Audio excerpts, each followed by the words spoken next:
Everyone, आज हम supreme court के एक रीसेंट जजमेंट के बारे में बात करने वाले हैं जो कि बहुत ही इम्पॉर्टेंट है। इस केस का नाम है all India Football federation versus Rahul Mehra. ये केस इसीलिए इम्पॉर्टेंट है क्योंकि इस जजमेंट की मदद से अब जो all India Football federation suspend हो गई है बाय फीफा, इस सस्पेंशन को हम अपलिफ्ट करा सकते हैं। सो आज के वीडियो में हम इसी के बारे में बात करने वाले हैं और 3 चीज़ें समझेंगे। पहला तो कि क्यों हमारी ऑल इंडिया फुटबॉल फेडरेशन जो है वो सस्पेंड हुई बाय फीफा। दूसरी चीज़, इस सस्पेंशन का रिजल्ट क्या है, क्या होगा अगर all India Football federation suspend हो गई। और तीसरा कि सुप्रीम कोर्ट के इंटरवेंशन से कैसे हम इस सस्पेंशन को जो है अपलिफ्ट करा सकते हैं। सो इसी के बारे में जानने के लिए आप सभी मेरा वीडियो लास्ट तक देखिएगा and please don't forget to like, share and subscribe my channel. So let's start with the first question कि क्या बैकग्राउंड है, क्या रीज़न है जो फीफा ने हमारी ऑल इंडिया फुटबॉल फेडरेशन को बैन कर दिया। अगर मैं बात करूं ऑल इंडिया फुटबॉल फेडरेशन की, तो इसकी जो डे टू डे एक्टिविटीज़ हैं, जो मैनेजमेंट है, वो कौन गवर्न करता है, कौन देखता है, वो देखते हैं कमिटी ऑफ एडमिनिस्ट्रेटर्स। और ये जो कमिटी ऑफ एडमिनिस्ट्रेटर्स का मैंडेट है वो किसने बनाया था, वो कोर्ट ने बनाया था। कोर्ट ने कहा था कि ऑल इंडिया फुटबॉल फेडरेशन की सारी डे टू डे एक्टिविटी, सारा मैनेजमेंट वर्क ये कमिटी ऑफ एडमिनिस्ट्रेटर्स देखेंगे। लेकिन फीफा का ये कहना है, फीफा जो एक ग्लोबल फुटबॉल बॉडी है विच stands for international federation of association of football association, उनका ये मानना है कि ऑल इंडिया फुटबॉल फेडरेशन में काफ़ी थर्ड पार्टी अनड्यू इन्फ्लुएंस है और ऑल इंडिया फुटबॉल फेडरेशन पूरी तरीके से कियोस में है। यहाँ पे बहुत सालों से कोई इलेक्शन नहीं हुआ है। जो यहाँ के चीफ हैं प्रफुल्ल पटेल, वो पिछले 12 साल से जो है यहीं पर हैं, इसको गवर्न कर रहे हैं, देख रहे हैं और कोई फ्रेश इलेक्शंस नहीं हुआ है। So in total it is fully in chaos, there are irregularities और यही सब देखते हुए all these things are violating the FIFA statutes. और यही कारण है कि फीफा ने ऑल इंडिया फुटबॉल फेडरेशन को सस्पेंड कर दिया with immediate effect. Now, what are the consequences of this suspension? क्या होगा? What this suspension means? So, अगर हम देखें तो इस साल from 11 to 30 October under 17 women's world cup होने वाला था और इस साल ये वर्ल्ड कप इंडिया होस्ट करने वाला था। लेकिन अगर हमारी all India Football federation suspend हो गई तो ऑब्वियसली इंडिया इसे होस्ट नहीं कर पाएगा।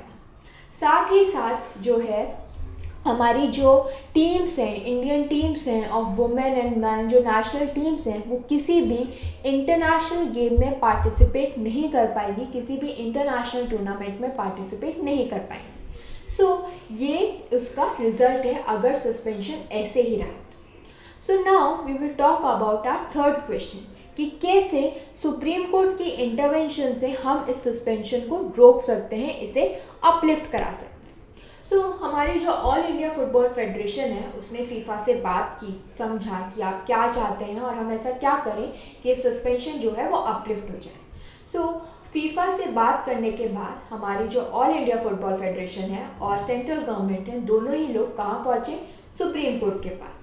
सुप्रीम कोर्ट की बेंच जो कि कंप्राइज्ड है of justices D.Y.. Chandrachud and AS. Bopanna, दोनों ही के पास जब ये केस पहुंचा तो all India Football federation and central government ने रिक्वेस्ट किया कि after consulting with the FIFA हम कोर्ट से ये रिक्वेस्ट करते हैं कि ये जो कोर्ट का मैंडेट है ऑफ कमिटी ऑफ एडमिनिस्ट्रेटर्स, इसे हटा दिया जाए क्योंकि फीफा इसे थर्ड पार्टी समझ रही है और ये समझ रही है कि थर्ड पार्टी का अनड्यू इन्फ्लुएंस है।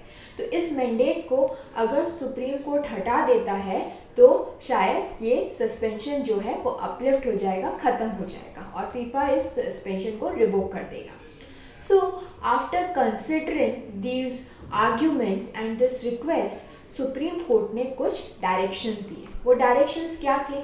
सुप्रीम कोर्ट ने ये कहा कि ऑल इंडिया फुटबॉल फेडरेशन का जो डे टू डे मैनेजमेंट है वो कौन देखेगा, वो अब कौन मैनेज करेगा? वो अब मैनेज करेगा all India Football federation administration.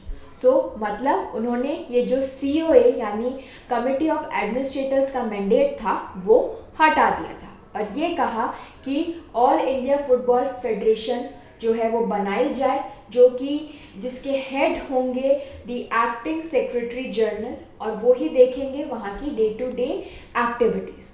जिससे क्या होगा, हमने जो ये COA का जो मैंडेट है उसे टर्मिनेट कर दिया। अब COA बीच में नहीं बोलेगा, ना ही डे टू डे अफेयर्स में दखल देगा। साथ ही साथ कोर्ट का ये भी कहना है कि COA ने यानी कमिटी ऑफ एडमिनिस्ट्रेटर्स ने ऑलरेडी एक ड्राफ्ट कॉन्स्टिट्यूशन जो है वो सबमिट कर दिया है कि कैसे मैनेजमेंट होना चाहिए, क्या होना चाहिए।